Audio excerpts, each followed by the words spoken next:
Here you can see the map of the specific areas in the cerebral cortex in the diagram from the Guyton.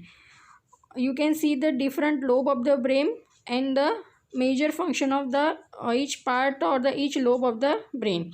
So start with the prefrontal lobe. The prefrontal lobe has a function of the planning movements, planning complex movements, and the elaboration of the thoughts.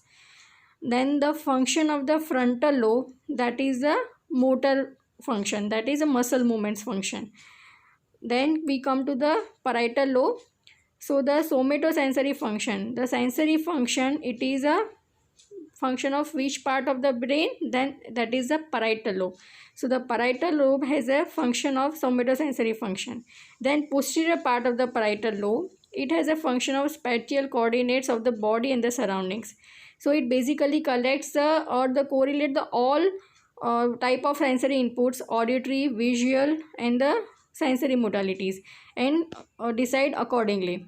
So this spatial coordination of the body and the surroundings, it is a function of the posterior part of the parietal lobe. So the parietal lobe has a two function. One is a sensory function, and the posterior part of it is related to the spatial coordination of the body and the surroundings.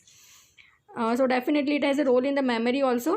Then occipital lobe, it is related to the vision. So the primary visual area as well as visual processing.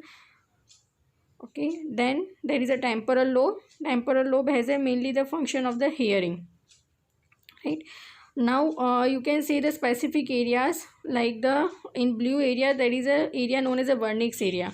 So the Wernicke's area, it is also known as a intelligence area. It is located in the posterior part of the superior temporal gyrus. The Wernicke's area, it is also known as a sensory speech center, and lesion to the Wernicke's area leads to the fluent type of aphasia.